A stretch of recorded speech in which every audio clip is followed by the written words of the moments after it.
Mind blowing teaser ಅಂತ ಹೇಳ್ತೀನಿ. Literally Yash ಅವ್ರು ಇಷ್ಟು ದೊಡ್ಡ ಸರ್ಪ್ರೈಸ್ ಕೊಡ್ತಾರೆ ಅಂತ ಅಂದ್ಕೊಂಡಿರಲಿಲ್ಲ. ಏನು ಮಾತಾಡೋದು ಗುರು ಟೀಸರ್ ಬಗ್ಗೆ? ಆ ಸರ್ಕಸ್ ಸೆಟಪ್ ರಿಚ್ನೆಸ್ ಬಗ್ಗೆ ಮಾತಾಡ್ಲಾ, ಆ ಪ್ರೊಡಕ್ಷನ್ ಕ್ವಾಲಿಟಿ ಬಗ್ಗೆ ಮಾತಾಡ್ಲಾ, ಯಶ್ ಅವ್ರ ಸ್ವ್ಯಾಗ್ ಬಗ್ಗೆ ಮಾತಾಡ್ಲಾ, ಆ ವಿ ಎಫ್ ಎಕ್ಸ್ ಬಗ್ಗೆ ಮಾತಾಡ್ಲಾ, ಆ ಎವ್ರಿ ಫ್ರೇಮ್ ಆ್ಯಂಡ್ ಲೈಟಿಂಗ್ ಬಗ್ಗೆ ಮಾತಾಡ್ಲಾ, ಎಲ್ಲ ಪ್ಯೂರ್ ಹಾಲಿವುಡ್ ಸ್ಟಫ್ಸ್ ಗುರು. ನಿಜ ಹೇಳಬೇಕು ಅಂದರೆ ರಾಯ ಇಂಟ್ರಡಕ್ಷನ್ ಟೀಸರ್ ನೋಡಿ ಸ್ವಲ್ಪ ಡಿಸಪಾಯಿಂಟ್ ಆಗಿದ್ದೆ. ತುಂಬ ಮಿಕ್ಸ್ಡ್ ಒಪಿನಿಯನ್ಸ್ ಕೂಡ ಬಂದಿತ್ತು, ಹೇಗೆ ಯಶ್ ಅವ್ರು ಈ ರೂಟ್ ತೊಗೊಂಡ್ರು ಅಂತ. ಬಟ್ ಅವರು ಯಾಕೆ CEO ಆಫ್ ಇಂಡಿಯನ್ ಸಿನಿಮಾ ಅಂತ ಅಗೈನ್ ಪ್ರೂವ್ ಮಾಡಿದ್ದಾರೆ.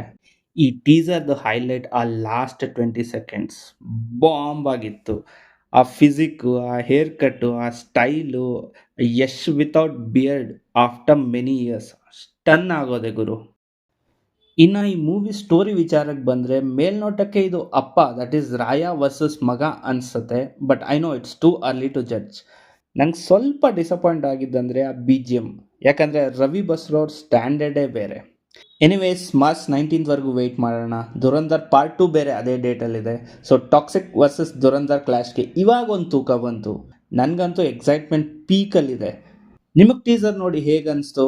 ಇದು ಅಪ್ಪ ವರ್ಸಸ್ ಮಗನ ಅಥವಾ ಇಬ್ರು ಒಬ್ರೇನಾ ಅಂತ ಖಂಡಿತ ಕಮೆಂಟ್ ಬಾಕ್ಸಲ್ಲಿ ತಿಳಿಸಿ.